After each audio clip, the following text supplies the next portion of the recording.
WWE currently faces a deeply rooted and complex issue regarding Seth Rollins, one that stretches beyond surface-level storytelling missteps and dives into systemic creative failure, long-term vision stagnation, and inconsistent character direction. For a performer of Seth Rollins' caliber, who is both an in-ring technician and a magnetic personality, his current role feels not just underwhelming, but mishandled. Over the past decade, he has fluctuated between being the company's most over superstar to a background player, never receiving the consistent positioning or payoff his talent warrants. This inconsistency is damaging not only to his career trajectory, but to WWE's overall storytelling ecosystem. There is no clearer evidence of this than his current position, which showcases a deliberate sidelining wrapped in a confusing faction storyline, backed by a briefcase that WWE often fails to utilize properly. This is not a situation where a star is being protected for future use. It's a misuse of star power in plain sight. Rollins' talent is undeniable. He is one of the most complete professional wrestlers WWE has seen in the past 15 years. From his days in the Shield to winning the WWE Championship at WrestleMania 31 in one of the most memorable Money in the Bank cash-ins of all time, he has proven his main event worth repeatedly. He's carried Raw during eras with no Roman Reigns, no John Cena, and minimal Brock Lesnar appearances. And yet, despite those contributions, WWE has never solidified a long-term role for him that reflects those achievements. Every time Rollins gets close to a sustained push, WWE either redirects attention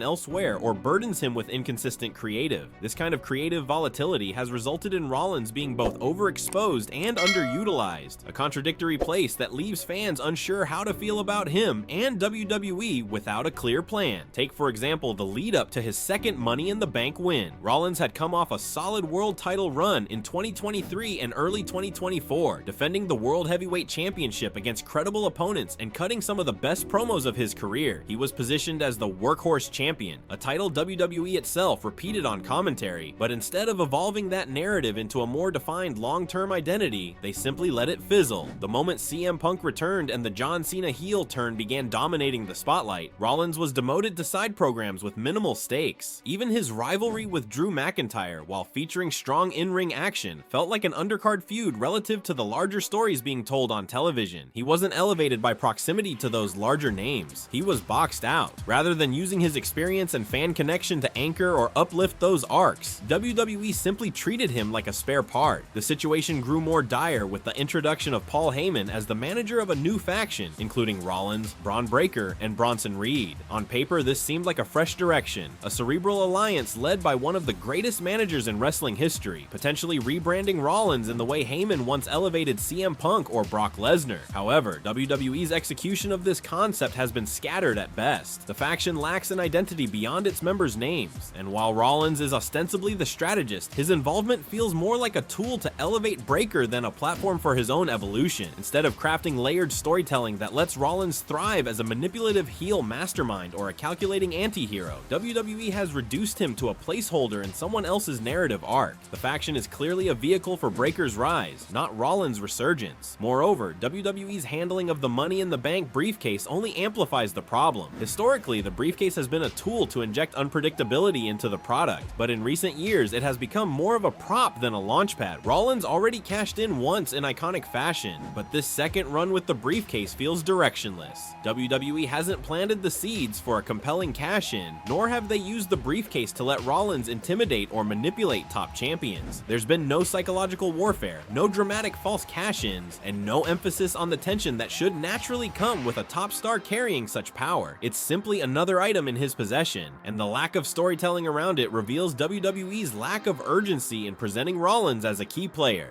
Equally concerning is how WWE has stripped Rollins of the agency and emotional stakes that once defined his character. Whether as a heel betraying the Shield or as a babyface chasing redemption, Rollins was once a master of long-form storytelling. The Monday Night Messiah gimmick was divisive but offered a degree of narrative continuity. The visionary identity he adopted later was similarly rich in potential but has since been diluted by inconsistent booking and a lack of feuds that actually matter. Today, Rollins is rarely allowed to cut the passionate promos he used to. When he speaks, it's either to move faction dynamics forward or deliver vague threats with no weight behind them. His character feels like a shell of what it was even 2 years ago, and that erosion of depth is not from audience disinterest. It's from WWE's failure to capitalize on what they already had. Part of the issue is WWE's shifting priorities. The company has increasingly focused on legacy acts like John Cena, part-time returns like CM Punk, and the extended dominance of Roman Reigns. While those names draw ratings and headlines, they also crowd out the space that rising and mid-prime stars like Rollins need to thrive. WWE seems afraid to let Rollins lead a show unless absolutely necessary. They no longer treat him as a pillar of the product, but rather as a useful bridge between eras, someone who can take a loss and bounce back, but never be the guy. This is damaging to not only Rollins' momentum, but also to WWE's depth, because when the legacy stars inevitably step back again, WWE will need a strong, credible face, or heel, who can carry the load. And by that time, Rollins might be too diminished in stature to fill that role convincingly. Another contributing factor to WWE's Rollins problem is the creative team's ongoing reliance on aesthetic change over narrative growth. Rollins has undergone countless wardrobe changes, entrance theme updates, and character tweaks. While these surface-level changes keep him visually fresh, they rarely accompany meaningful narrative shifts. WWE treats Rollins like a walking brand rather than a wrestling character with motivations, relationships, and consequences. He oscillates between babyface and heel without the emotional context that justifies the change. He gets crowd reactions regardless, but they're fueled by respect and familiarity, not engagement with the current storyline. It's a dangerous pattern because it signals WWE's creative team sees Rollins as immune to bad booking when, in reality, even his dedicated fans are beginning to question how long he can be ignored before his credibility erodes. Rollins has also become a casualty of WWE's modern scheduling philosophy. By appearing less on weekly television and avoiding house shows, he stays physically fresh. But this also means he has less week-to-week development. WWE doesn't build layered arcs with him anymore because they don't use him consistently enough. When he does show up, it's in brief backstage segments, occasional run-ins, or formulaic tag matches. There is no sustained momentum, and the emotional peaks of his character's journey have vanished. It's difficult to care about his victories or losses when there's no narrative continuity framing them. Furthermore, WWE has made no serious attempt to pair Rollins with fresh, interesting opponents. He has spent the last few years facing the same pool of talent: Cody Rhodes, Drew McIntyre, Finn Balor, and AJ Styles, with very little character evolution or storyline differentiation between those feuds. Rollins has not been positioned against new blood like Carmelo Hayes, Ilya Dragunov, or even LA Knight in any meaningful way, even though those matchups could breathe new life into both performers and the show itself. Instead of allowing Rollins to act as a gatekeeper for emerging stars or a measuring stick for uppercard challengers, WWE rehashes safe matchups that do little to build his legacy or his opponents. It also doesn't help that Rollins' real-life accomplishments are rarely used to enrich his character. He is a two-time Grand Slam champion, a former NXT champion, and one of the few wrestlers in WWE history to pin Brock Lesnar clean more than once. These are accolades that should be defining his character's psychology, giving him arrogance, confidence, or even insecurity. Instead, WWE presents Rollins like someone whose resume has no bearing on the current product, as if each storyline exists in a vacuum. This not only disconnects fans from his broader journey, but also denies newer viewers the context that could make him feel legendary. Lastly, WWE is ignoring the shelf life of their top-tier stars. Rollins is not going to be around forever. He's already said he's entering the final phase of his career and has teased retirement in multiple interviews.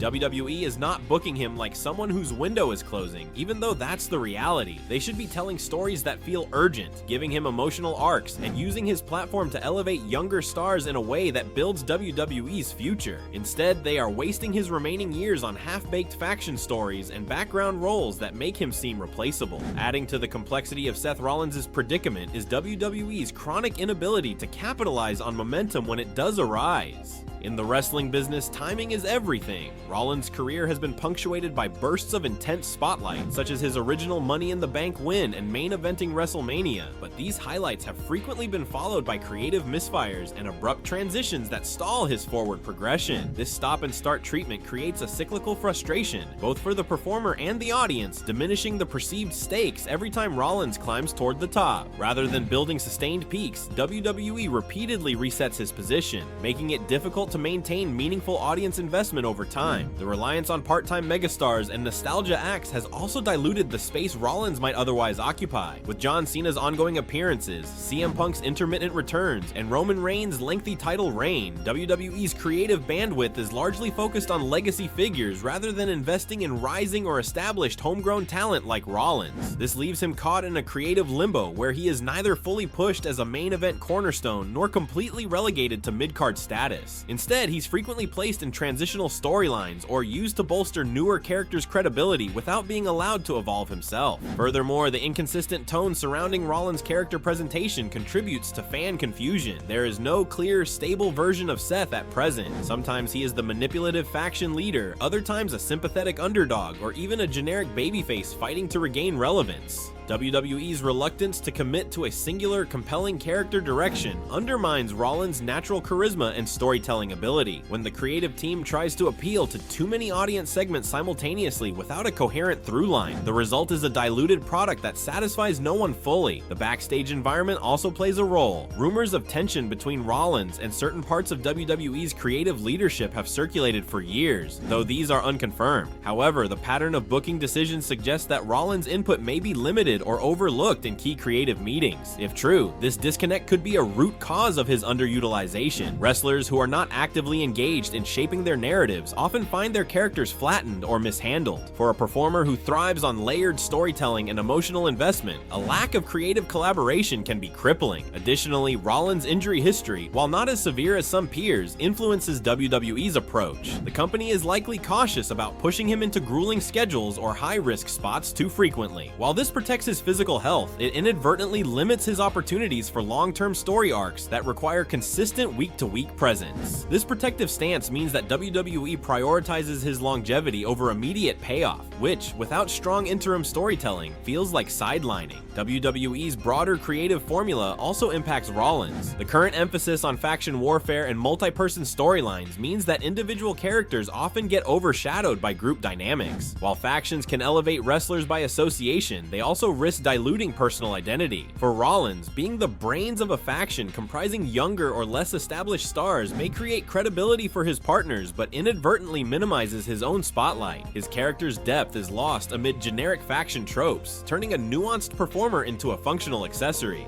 The WWE product is at a crossroads, and their handling of Seth Rollins is a clear sign of what's going wrong. Instead of maximizing the talents of one of their most consistent and reliable stars, they're letting him drift into irrelevance by surrounding him with underdeveloped stories and poorly defined motivations. This isn't just a missed opportunity, it's a structural failure of creative vision. WWE needs to wake up to the reality that if they continue down this path, they're not only devaluing Rollins, they're undermining their own future. They can't afford to treat one of their last remaining top stars like a side act. The longer they wait to correct course, the harder it will be to make fans care again.